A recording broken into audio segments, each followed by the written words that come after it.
How long have you been directing Naya's support?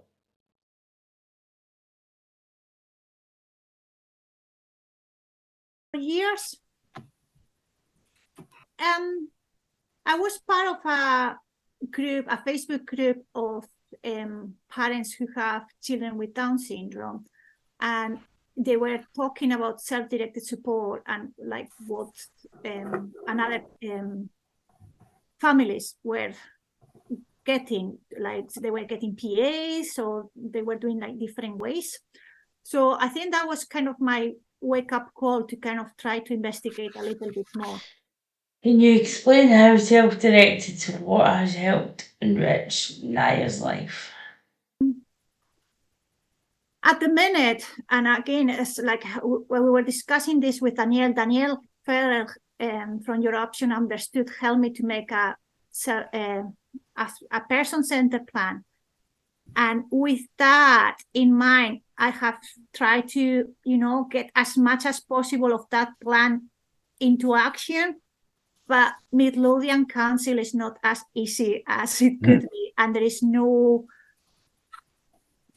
I mean, I do have a social worker. I did have a social worker that it was kind of okay. But again, that social worker, when you tell her, the flexibility of the legislation of SDS, she's kind of hand-tied of what Midlothian does.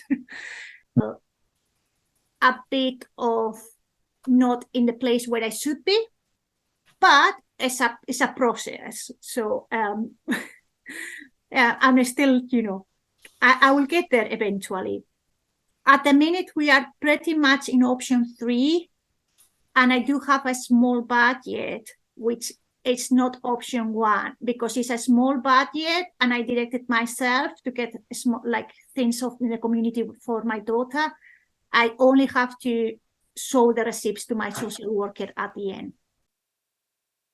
Can you tell us what you're using self-directed support for? Under option 3, my social worker, and again, Midlothian doesn't have much of option 3 for children. So mainly used to be LASK, which is a Longhead after school club that they provide like one-to-one options and for children with disabilities. It's a lovely place, and Naya loves to go there. During the summer, they do like, I don't know, taking them to the beach, going to the library, and they do lots of things in a group, but they also have some one-to-one. So that's one of the parts, and that's mostly of the budget, because according to them, when I need more help is when Naya is not at the school hours. So when we are on holidays is when I need that support. So that was kind of the main thing. But I always was telling, this is not working for us as a family, because it's not when I need it. It's more like when they can provide that service. And it's like, they get you Monday and Tuesday, one day, 8 hours, another day, 4 hours. But maybe that day I wanted to go to the museum with my children. You know what I mean? It doesn't work that way for my family. So I was kind of saying, this is not working for us. And I've been trying to say that that's not working for us because, again, it's a great service and oversubscribed. So many times the manager tries to give you hours, but it's what you get. And sometimes you want to, it's like, I need to know when I'm getting Naya towards there so I can plan the other activities for my other 2. But if you tell me in the last minute, when I'm trying to sign up you and for rugby or whatever, all of the places are, full up. So it's not working at all. But that's the fight that kind of I'm having. Anyway, that's kind of main bit. Then we were talking about Naya having to work in her core muscles because she have open heart surgery. So my former social worker came and said that there was nearby an inclusive gene, and they could give another option 3 sometimes on Friday, which in Midlothian is only half day at the school. So Naya will be half day at the school, come back home, have lunch, and then go to her personal trainer. And again, that's again in option 3. That is working well, and is, Naya really enjoys that. And then with the small budget, I have done swimming lessons, I have done art classes, I have done brownies. So she's just trying things that they are around the community. And that's what we kind of using that small budget for her to try things around the same kind of other girls are doing nearby. Because again, Naya, her school is out catchment, so her peers and classmates are Gorebridge, but we are Longhead. So she's kind of far away. So that's why I'm trying to find with her small budget things that happens in Longhead. So she kind of gets in touch with the same girls she used to go to nursery and things like that. What other activities does Naya enjoy? She loves brownies. On Tuesday, she goes to brownies, which is in the local parish church. Many of the girls who go there are from the same estate like we live, and also have been at some point, most of them, when Naya was at nursery, they were pals with Naya at nursery. So she knows them.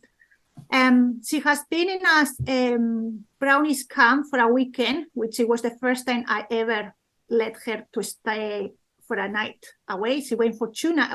We were thinking that she would be maybe 1. She went exactly the same like anybody else. She left on Friday at 2 p.m. or 5 p.m. sorry, and she came back on a Sunday at 2 p.m. So she stayed for 2 nights. She did exactly the same like the other girls, and she just had lots of fun, to the point that every single weekend since she came back, she's taking a bag and packing her jammies and ready to try to go. It's like, no, sorry, that was just 1 weekend of the year. This is not happening again till next year. But she just absolutely love it. So every single weekend is like kind of like, I'm going. I was like, no, you're staying. Do you think self-directed support has helped with the challenges that disability often brings? It's not about self-directed support. It's about who advocates for you. If I would not have had the conversation with Danielle, I would not have taken the risk. And my social worker will not have probably think about it, because they kind of think about boxes, and it's like what service land offers you, but not about what other things in the community are there that could support Naya. How has Naya's STS budget impacted positively on her life and the lives of your family as a whole? It's a different ways. I mean, obviously with option 3, we've got the respite, and we've got the time where I know that she's well looked after, she's having fun, and I've got time with the other 2 boys to do other stuff that as a family we are not possible to do. And we go to places like Naya will not enjoy to go. So again, otherwise the boys are missing out because Naya's needs take over, and that's as it should be. I don't have that. With her gym, again, it's on her about having her core muscles that they were split when open for the open heart surgery. So that's the weakest point. And during winter time, because her floppy one pipe, and usually, that's what happens with her immune system, she gets much more chest infections. So again, if we strengthen the speed, the phlegm at winter time doesn't kind of get stuck on her windpipe, and she will be able to cough much easier instead of me doing all the time physiotherapy. So again, that for me is a win-to-win to have it in place, because it will hopefully decrease the times that she needs to have antibiotics, and the possibility of her being like immune to those antibiotics in the long term if she's having all the time. And also because, it would be much better to be fit and enjoying to be out and about in the gym and using all the equipment in a safe manner. So those 2 options are great, given for how it's been, I don't know, kind of assessed.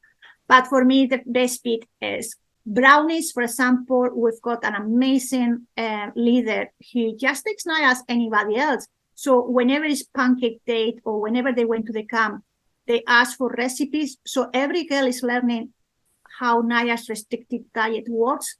And again, this is for the future. Maybe when she's 18, a girl who went to Brownies, she can be her PA and they can cook together pancakes because they already know.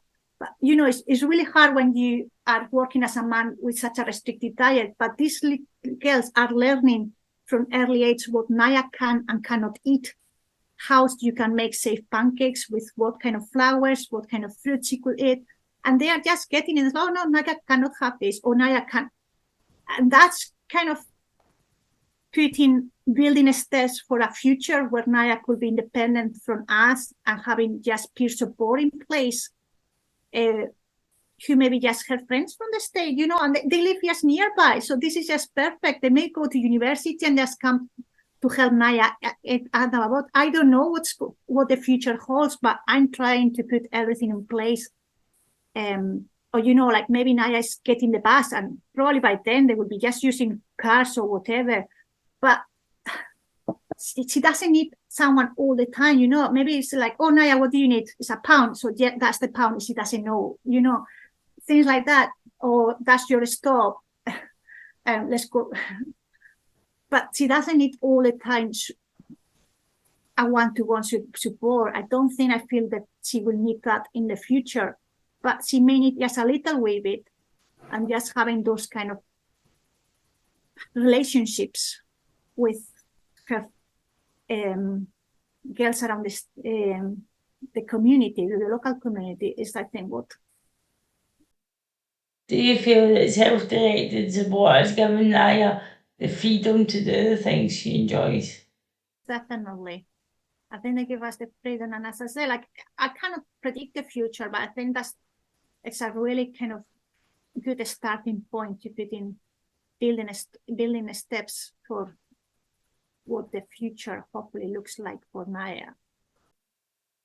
What would you like your local authority to change in their approach to self-directed support? I think what is missing is an open, trustworthy conversation. You get allocated social worker. I think I have had 3. Now even the one that I kind of like it is moving on to a different team. That's not how you build relationships. That's not how you build Team Naya.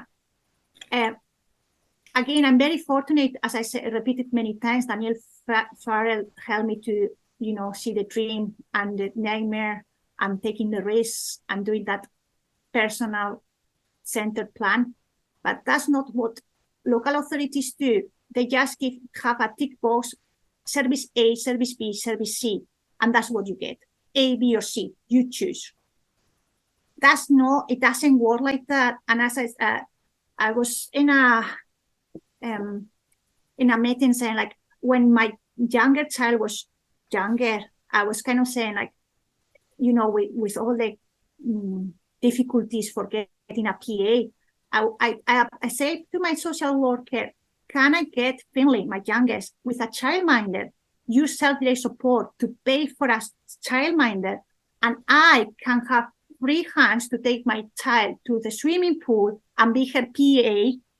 You know, a childminder costs £7 an hour, probably. A PA will be around 14 an hour. So, it would be a no-brainer.